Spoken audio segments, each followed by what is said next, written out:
Saya ini sebetulnya tidak punya komorbid. Alhamdulillah saya ini diberi kesehatan yang cukup baik ya oleh Allah. Sepanjang hidup saya itu tidak pernah opname di rumah sakit.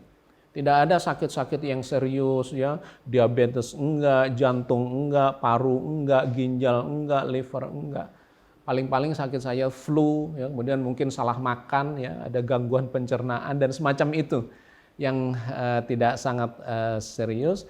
Tetapi ketika sakit ini, di antara keluarga saya dan di antara karyawan justru saya yang paling parah. Dan angka kematiannya sangat besar. Di Indonesia saja sudah lebih dari 30.000 orang meninggal dikarenakan serangan virus COVID-19 ini. Di negara-negara lain saya kira Anda sudah tahu juga data-datanya, termasuk di Amerika yang mencapai ratusan ribu orang. Jadi jangan sampai ada yang mengatakan bahwa ini adalah virus abal-abal. Ini terjadi. Nanti Anda baru tahu, yakin kalau itu kemudian terjadi pada orang-orang dekat Anda atau terjadi pada Anda. Naudzubillah, jangan sampai kita kena COVID ini. Tetapi sekali lagi waspadalah.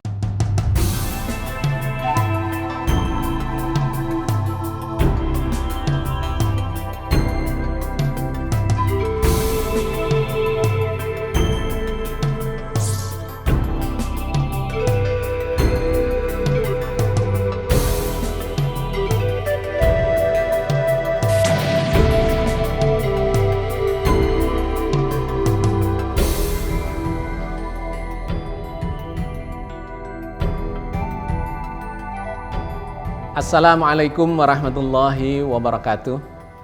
Alhamdulillahirabbil alamin. Ma khalaqas samawati wal arda wa ma bainahuma la'ibin. Wassalatu wassalamu ala nabiyyina Muhammadin wa ala alihi wa ashabihi wa ummatihi ajmain. Sahabat sekalian, alhamdulillah kita bersyukur kepada Allah. Hari ini kita dipertemukan lagi di program Islam Futuristik episode yang ke-30. Kita mensyukuri bahwa Allah masih memberikan kesehatan pada kita dan kesempatan untuk terus mengkaji ilmu-ilmu Allah, dan dari pengalaman-pengalaman real, hikmah yang terjadi dan kita alami langsung dalam kehidupan kita sehari-hari.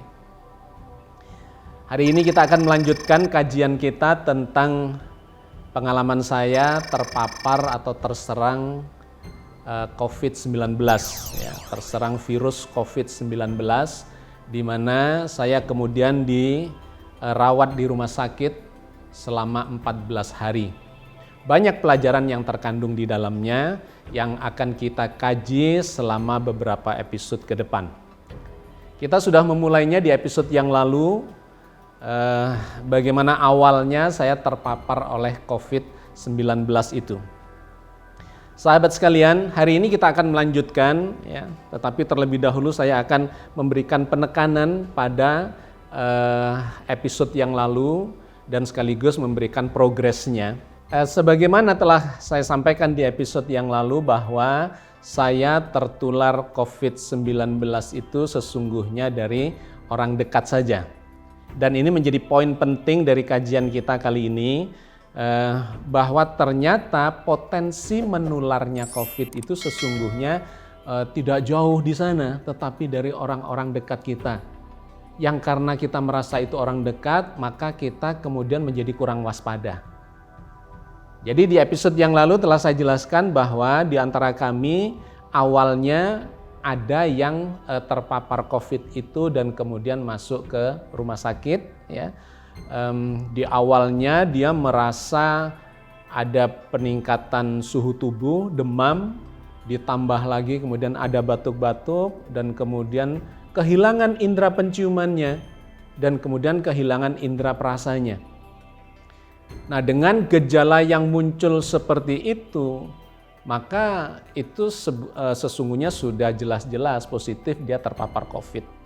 Tetapi kemudian kita pastikan dengan tes bahwa ternyata memang dia sedang terinfeksi oleh virus COVID-19 itu. Tidak masuk kerja, ya, kemudian karena semakin memburuk keadaannya maka dipindahkanlah isolasi di rumah sakit. Nah, dikarenakan kondisi itu, maka kami karyawan di sini dan saya sekeluarga melakukan tes swab untuk memastikan apakah kami juga terpapar oleh itu. Dan memang kemudian terbukti bahwa sebagian dari kami waktu itu terpapar. Nah, poin penting yang ingin saya tegaskan dalam kesempatan ini adalah bahwa kita ini seringkali mengabaikan dan meremehkan orang-orang dekat kita. Kita merasa bahwa kalau sudah dekat ya sudahlah bagian dari kehidupan kita sehari-hari. Tetapi masalahnya di tempat kami antara tempat kerja dan tempat tinggal saya itu menjadi satu lokasi di mana kita ada 3 kafling bangunan ya. Lantai 2 dan di lantai 2 itu tempat kita tinggal dan di lantai bawahnya adalah tempat aktivitas untuk kita bekerja. Nah, kita merasa bahwa orang-orang yang menjadi bagian dari kerja kita adalah orang-orang dekat kita yang setiap hari kita sudah bekerja bersama dan sebagainya. Tetapi mereka tinggalnya di luar sehingga kita tidak pernah tahu sesungguhnya ketika keluar selesai bekerja itu berinteraksi dengan apa dan berinteraksi dengan siapa. Itu yang kemudian menjadi masalah. Nah, banyak kasus yang seperti ini terjadi bahwa seseorang itu tertular, dia sudah mengatakan dan merasa saya ini sangat berdisiplin, saya menjaga jarak, saya telah melakukan protokol kesehatan dengan baik dan seterusnya, tetapi kemudian tertular.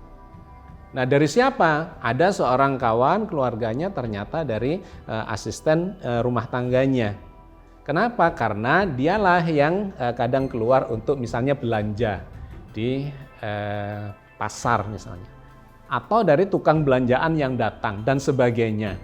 Nah, sahabat sekalian, poin penting yang ingin saya sampaikan di awal ini adalah bahwa kita ini ternyata tidak boleh meremehkan dan tidak boleh abai terhadap orang-orang dekat kita sendiri. Kadang dari istri kita, dari suami, dari anak, dari orang tua yang kita anggap sudah bagian dari kehidupan kita, tetapi karena memiliki aktivitas yang berbeda dan kemudian mereka terpapar entah di mana dan kemudian kita berinteraksi dengan dia dalam jarak yang dekat dan dalam waktu yang intensif. Ini poin penting yang harus dipahami, 2 hal ini. Bahwa COVID itu akan menular tidak hanya dalam selintas, melainkan dia akan menular dalam jarak yang dekat. Semakin dekat jaraknya, maka semakin besar potensinya untuk tertular. Maka kita diminta untuk melakukan distancing, misalnya 2 meter supaya kita tidak tertulari. Semakin dekat, semakin besar potensi menular itu. Ya, yang pertama adalah jarak. Apalagi kemudian bersentuhan, bersalaman dan sebagainya. Ya, itu akan memberikan potensi yang besar untuk terjadinya penularan. Dan yang kedua adalah durasi. Berapa lama kita berinteraksi dengan seseorang yang dia itu menderita atau sudah terpapar oleh virus COVID-19 itu. Baik sudah muncul gejalanya atau OTG tidak muncul gejalanya. Nah, karena kami ini bekerja dalam satu tim, maka saya memiliki potensi yang sangat besar untuk tertular itu dikarenakan kami hampir setiap hari melakukan editing multimedia dalam jarak yang sangat dekat, harus melihat komputer yang sama, ya, kemudian dalam waktu yang lama, minimal 1 jam, kadang bisa 2 jam, bergantung materi yang sedang kita kerjakan. Nah, sahabat sekalian, begitu salah satu kru kita ini masuk rumah sakit, maka kita langsung berpikir, wah kita pasti terpapar juga ini. Sehingga ketika dilakukan tes, positiflah saya. Karena interaksi kita memang hampir setiap hari dan dalam jarak yang dekat dan dalam durasi yang cukup panjang. Ya, jadi penularan itu tidak bisa atau jarang terjadi selintasan begitu, jarang terjadi. Ya, data-data menunjukkan bahwa penularan itu terjadi dalam interaksi yang cukup, jarak yang dekat, dan waktu durasi interaksi yang cukup lama. Tidak hanya saya, di sebelahnya lagi ada karyawan yang lain positif tertular. Nah, kemudian karena di rumah dia menularkan juga kepada istrinya, kepada anaknya. Kemudian yang berinteraksi dengan istri dan anaknya pun menjadi tertular juga. Nah, itulah kenapa sebagian perusahaan, sebagian bisnis, ya, kantor melakukan WFH, work from home, bekerja di rumah. Tetapi bisnis kami ini atau pekerjaan kami ini tidak memungkinkan untuk melakukan itu, sehingga kita harus tetap melakukan pekerjaan itu secara interaksi, datang secara physically. Nah, sahabat sekalian, ini merupakan pembelajaran, ya, pembelajaran bagi kita semua bahwa ternyata kita harus tetap waspada terhadap orang-orang dekat kita dan kita harus menjaga protokol kesehatan itu dengan baik, karena ternyata bisa dari anak kita, dari orang tua kita, dari istri, dari saudara, dari siapapun yang ada di sekitar kita. Nah, padahal sekarang ini pandemi sedang tinggi-tingginya, sedang naik, bukan hanya di Indonesia, di luar negeri juga terjadi itu, ya, kondisinya sedang naik kembali. Dan di Indonesia kita lihat di beberapa provinsi, termasuk Jawa Timur ini dan khususnya Surabaya, itu sedang tinggi-tingginya. Ketika saya terserang COVID itu rumah sakit sedang penuh, antrian panjang luar biasa.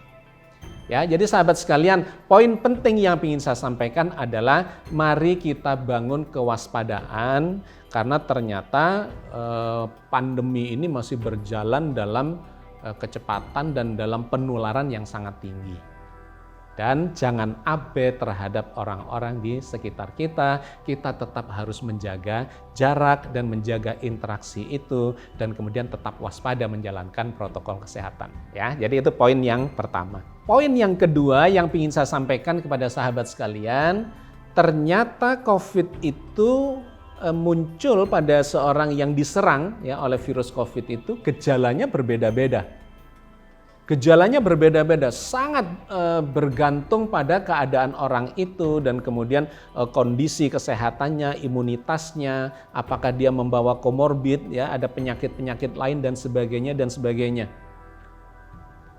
Ada yang terpapar tetapi tidak kelihatan sakit, ya, pada anak-anak misalnya. Di antara anggota keluarga kami ada anak-anak yang juga terkena, tetapi tidak menampakkan gejala sakit, tetap bermain dan sebagainya, ya, lincah, ya, sempat demam sebentar tetapi kemudian hilang. Jadi bisa berbeda. Tetapi pada orang-orang yang berusia di antara 60, 70 itu akan muncul dalam bentuk klinis, ya, dalam bentuk gejala yang kelihatan, sangat kelihatan dan bisa berpengaruh serius pada kesehatannya. Pada anak-anak muda bisa berbeda lagi. Tampak tetapi proses penyembuhannya lebih cepat. Ada lagi OTG, orang yang tanpa gejala, dia membawa tetapi kemudian tidak muncul dalam bentuk gejala apapun.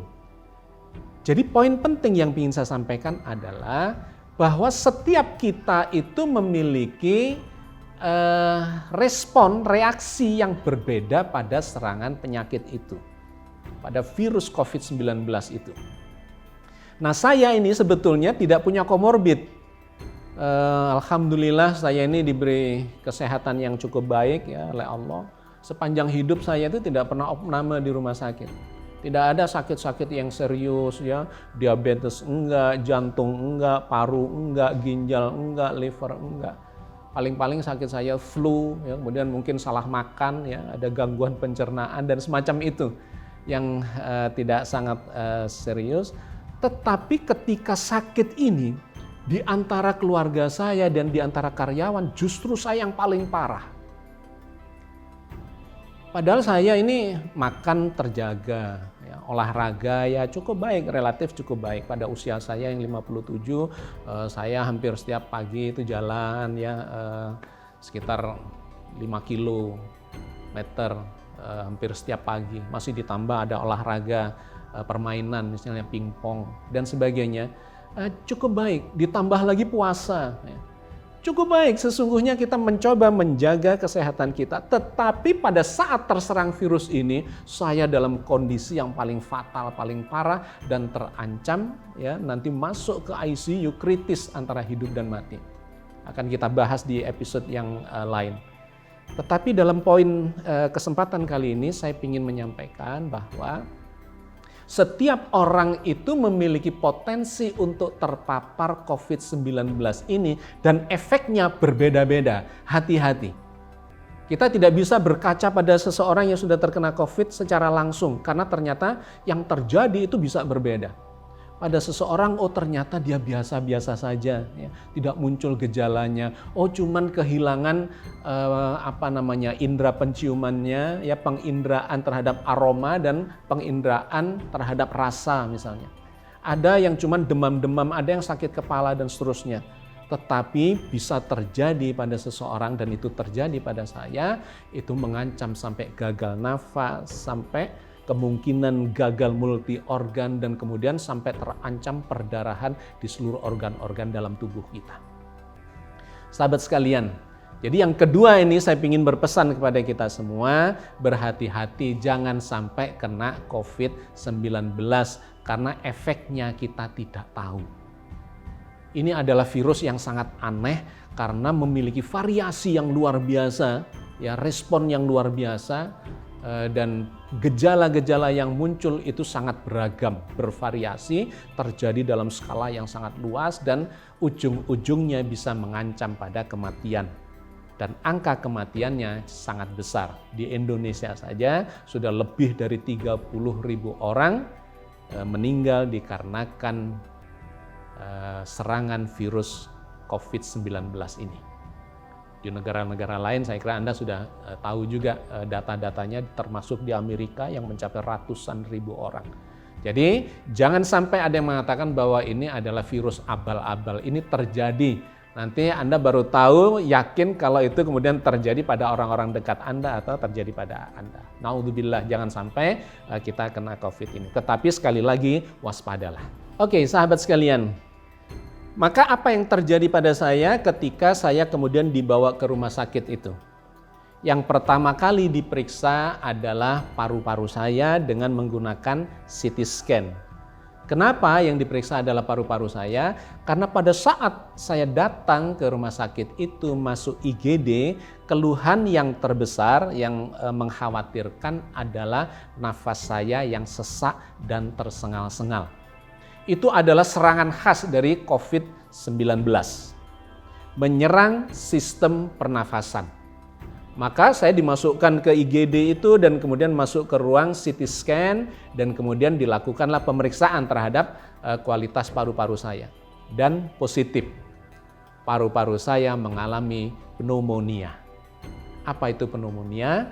Pneumonia adalah radang paru-paru diakibatkan serangan infeksi. Apa yang menginfeksi adalah virus COVID-19 itu. Jadi positif saat itu terlihat dalam paru-paru saya atau dalam penglihatan pemeriksaan CT scan itu, paru-paru saya memiliki banyak bercak-bercak, flek-flek putih, di mana itu adalah lendir ya, yang menutupi permukaan paru-paru saya sehingga saya menjadi kesulitan untuk bernafas. Ini adalah khas dari serangan virus COVID-19. Biasanya orang yang mengalami pneumonia itu akan mengalami batuk-batuk, berdahak, banyak lendir, kemudian demam, dan sesak nafas atau tersengal-sengal. Tetapi yang terjadi pada saya waktu itu demam iya, tersengal-sengal iya, tetapi tidak batuk dan tidak berdahak. Ternyata itulah justru yang menjadi masalah. Ketika kita masih bisa batuk dan berdahak, dahaknya bisa dikeluarkan, maka tidak terjadi penumpukan dahak itu di dalam. Sebaliknya yang terjadi pada saya adalah saya tidak batuk dan tidak berdahak. Maka apa yang terjadi? Dahak itu ternyata masuk ke dalam paru-paru dan kemudian mengendap di sana dan kemudian menutupi permukaan paru-paru itu. Padahal di permukaan paru-paru itu di bagian dalam itulah terjadi pertukaran oksigen dan karbon dioksida. Jadi kita ini menghirup udara, oksigennya dibutuhkan oleh tubuh, kemudian dari dalam tubuh itu mengeluarkan sisa pernafasan ya, yang menjadi sampah gas dari pernafasan kita, yaitu CO2. Itu terjadi di permukaan paru-paru kita itu. Di pembuluh-pembuluh kapilernya di sana ada namanya alveoli ya, alveolus, yang disitulah terjadi pertukaran antara oksigen dan CO2 itu. Nah, karena itu tertutup oleh lendir yang sangat banyak dan kemudian lengket, ya, kental, maka itu menutupi sebagian besar dari permukaan paru-paru saya dan kemudian saya mengalami sesak nafas dikarenakan oksigen tidak bisa terserap melalui alveoli di permukaan paru-paru itu dan kemudian tentu tidak bisa diedarkan ke seluruh tubuh. Sehingga apa yang terjadi pada saya lemas karena kekurangan oksigen. Dipastikan saya hipoksia, kekurangan oksigen di dalam darah. Kemudian tersengal-sengal tidak bisa bernafas. Ketika diukur denyut nadi saya di atas 100-105 denyut per menit. Normalnya itu antara 60 sampai 80. Tetapi ini sudah di atas 100. Sehingga itu menunjukkan ada upaya yang sedang dilakukan oleh tubuh saya untuk melawan sesuatu, ya, penyakit yang masuk ke dalam tubuh. Tekanan darah saya juga tinggi, 141/83. Ya, tekanan darah yang tinggi ini juga menunjukkan bahwa tubuh saya sedang berupaya untuk melakukan sesuatu, melawan serangan virus itu.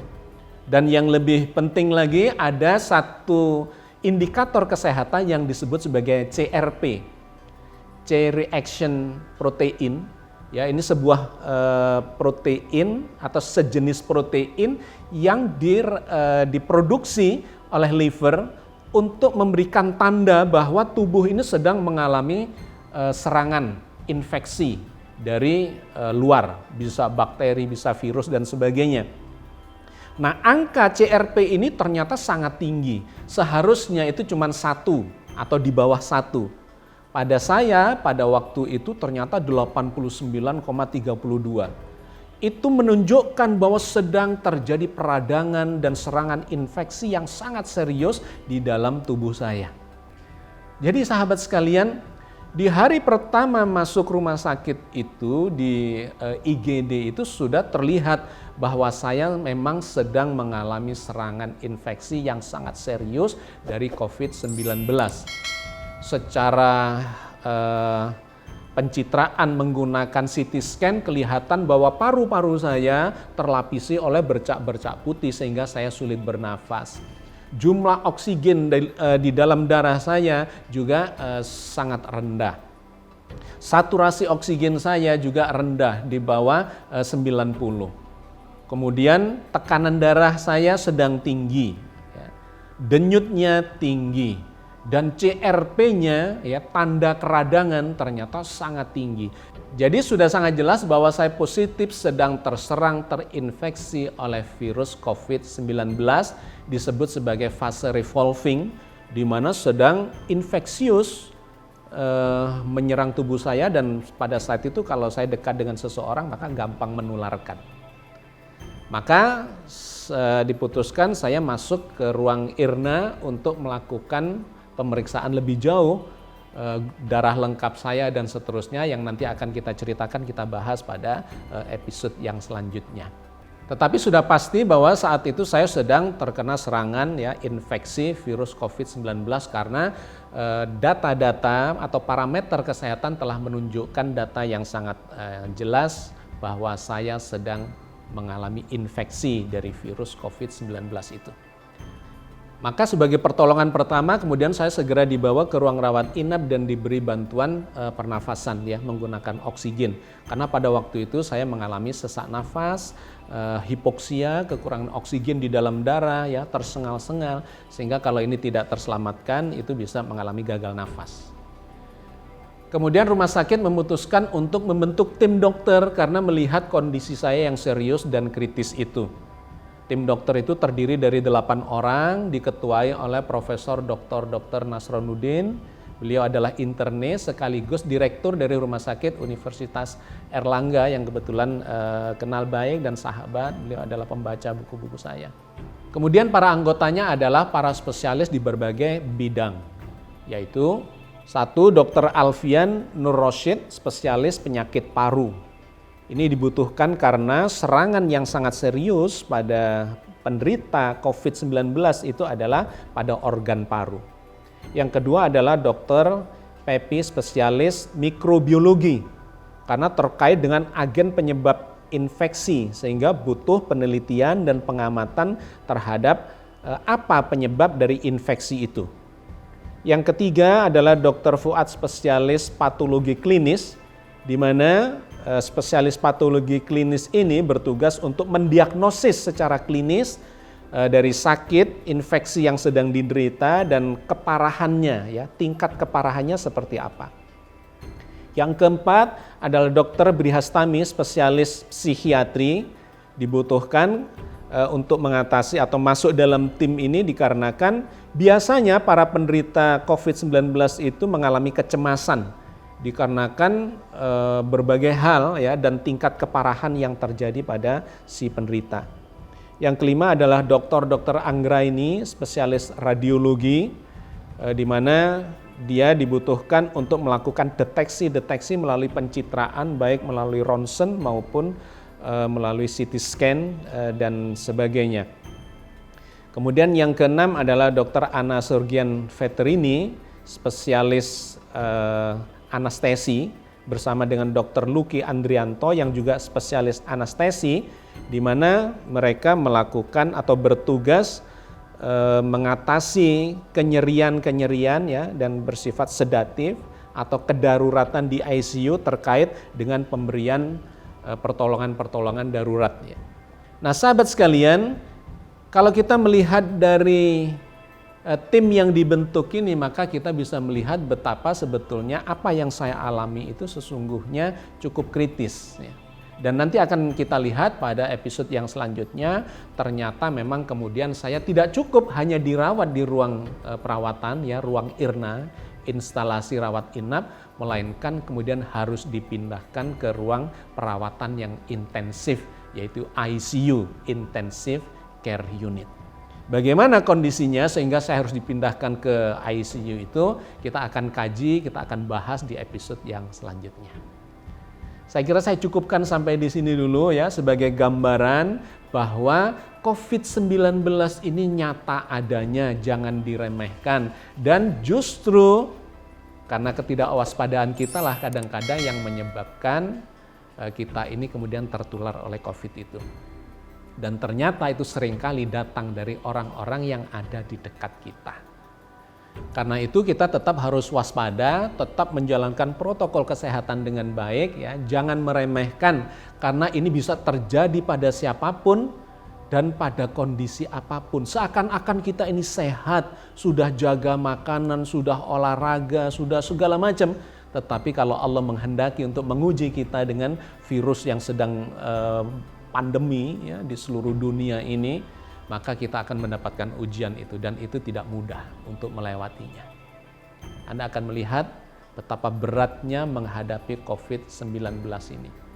Dan segala upaya harus kita lakukan, mulai dari yang bersifat medis, ya, lahiriah, sampai hal-hal yang bersifat spiritual harus kita lakukan dengan sepenuh hati, dengan kadar yang cukup tinggi untuk bisa mengalahkan serangan COVID yang ganas ini. Mudah-mudahan Allah senantiasa melindungi kita dan membimbing kita di jalannya, dan mudah-mudahan kita dihindarkan dari serangan COVID-19 ini. Dan bagi kawan-kawan yang sedang mengalami sakit ini, mudah-mudahan Allah memberikan jalan kemudahan untuk mengalami kesembuhan seperti sedia kala. Amin ya rabbal alamin. Assalamualaikum warahmatullahi wabarakatuh.